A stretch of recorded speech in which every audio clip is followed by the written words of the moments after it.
morning, everyone. Thank you very much for inviting me at this conference. My name is Alberto ROLDAN, and I have been a designer of artificial intelligence for over 20 years. I'm probably one of the oldest one in the industry. And I have worked for Microsoft, Hewlett-Packard, Cognizant, and I had the opportunity to work with very skillful individuals in the area of artificial intelligence. And right now, actually, I'm working on ChatGPT, and which is the latest thing on artificial intelligence.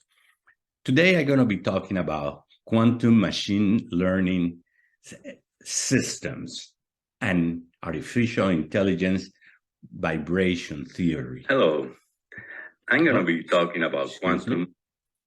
And let me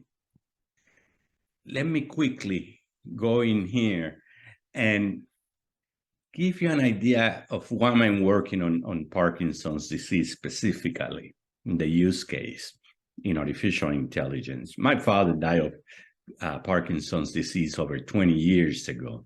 And I said to myself, I have this skill as a designer of artificial intelligence, which at the time was not very popular.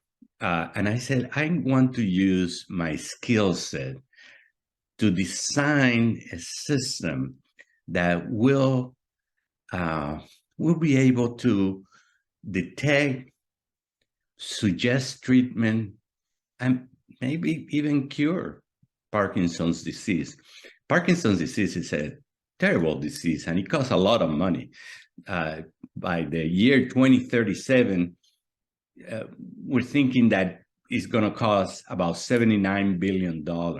By the way, this is, when I quote the statistics, I get them. And if you need information, I can always send you my PowerPoint presentation that have the quotes. What is the cause of Parkinson's disease? The cause of Parkinson's disease is called protein misfolding disease. So the proteins, they have a specific shape. Think in terms of fractal geometry, by the way, a specific shape, and that specific shape allows it in the brain to communicate to other parts of the brain.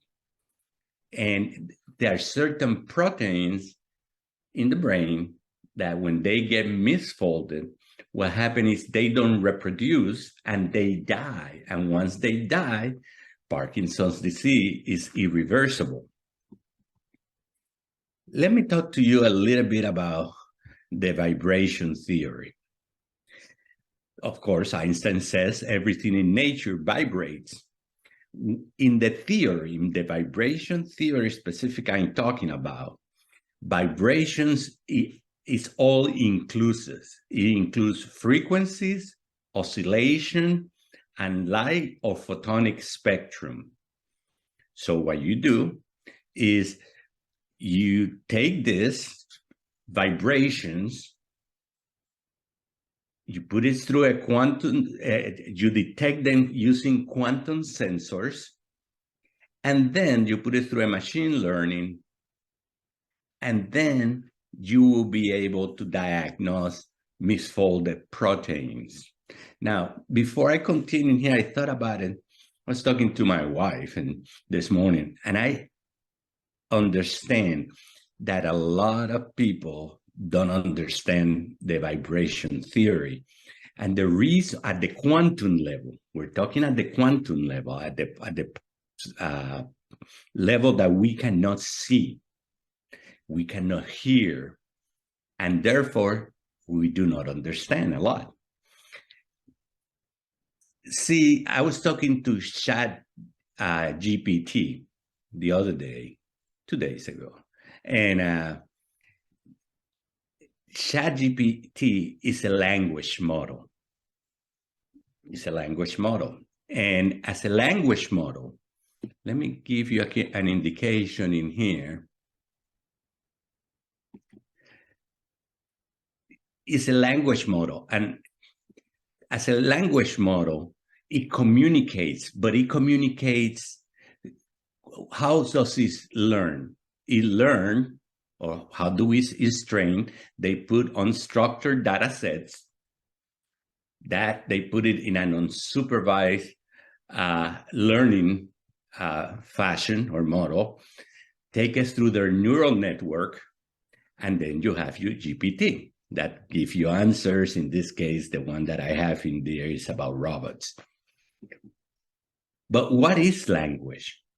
Well, for us, language is the method, the principal method in which we communicate.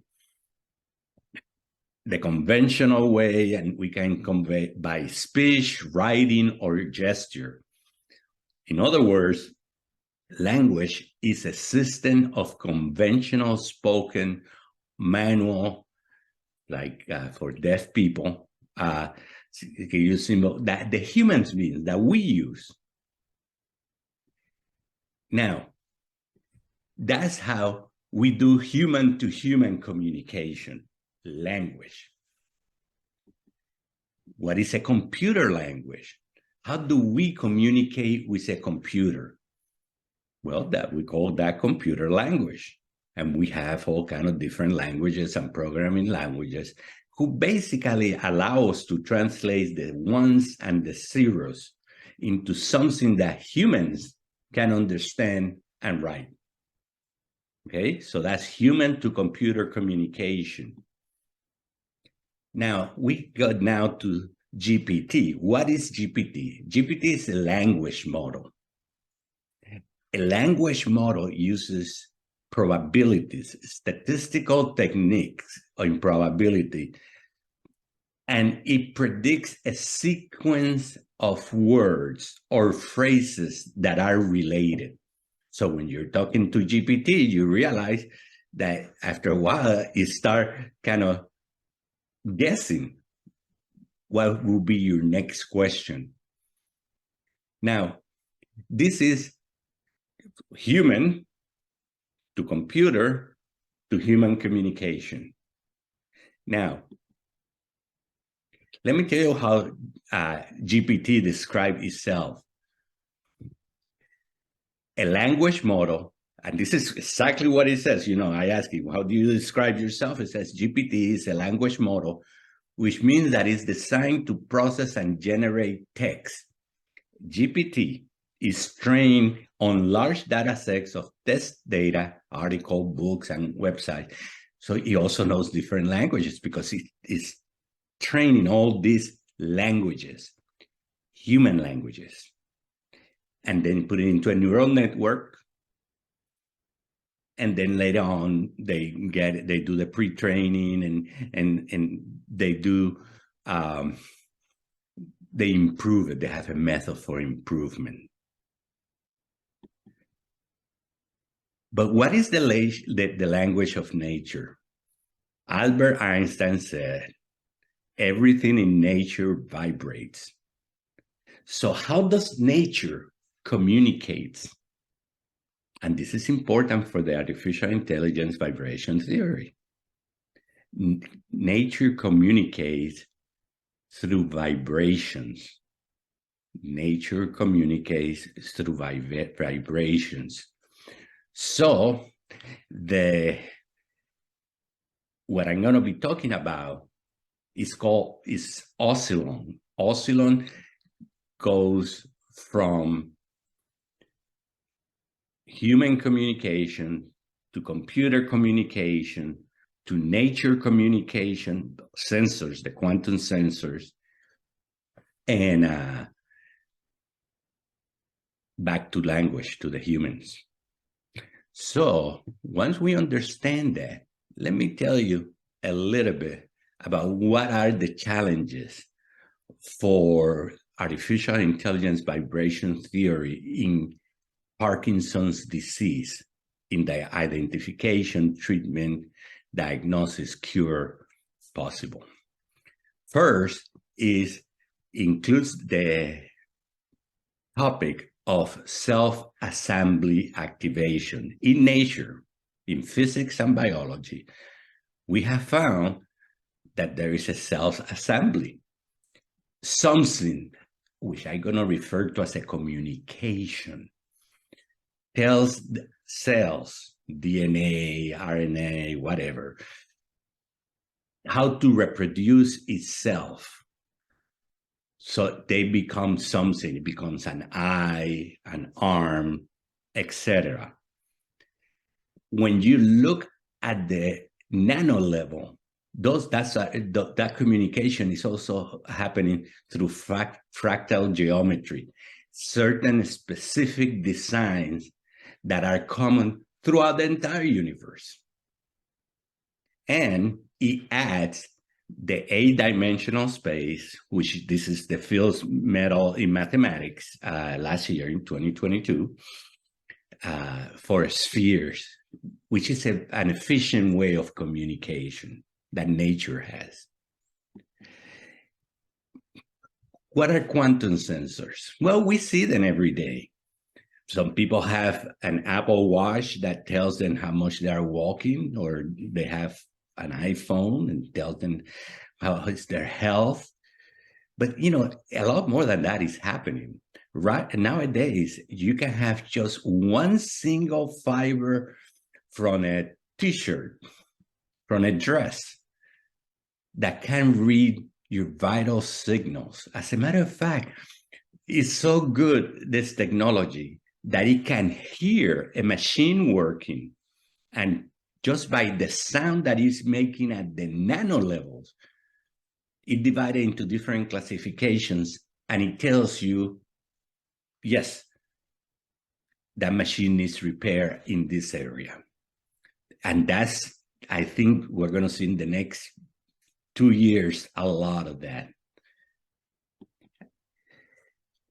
One of the challenges is the misfolded proteins direction. Again, artificial intelligence vibration include light, photonic spectrum, frequencies, and oscillations. And just so you know, the Technology Institute, the Swiss Federal Institute of Technology, have been working with this for a while, and in Japan as well, and in the United States. And they're working to use these sensors to detect neurodegenerative diseases, with Parkinson's disease is part of that. And this is included in the quantum machine learning system for Parkinson's, excuse me. And what is the other thing that we need to be worried about? Is the cell-to-cell communication. There is something called the brain-blood barrier system. Brain-blood barrier system, BBB. And what we have found is there's something in the body, it's called exosomes. At the nano level we're talking about, which it was thought to be exclusively waste of the cell, and now they have found that it is used for communication, from cell to cell communication. So what do I see as the future? You have a quantum machine learning system, you add the AI vibration theory, and the discoveries that we have about the immune system, and we put it all together, and hopefully we will have the ability to do early onset diagnosis, treatment, and cure, we hope, of Parkinson's disease. Thank you very much.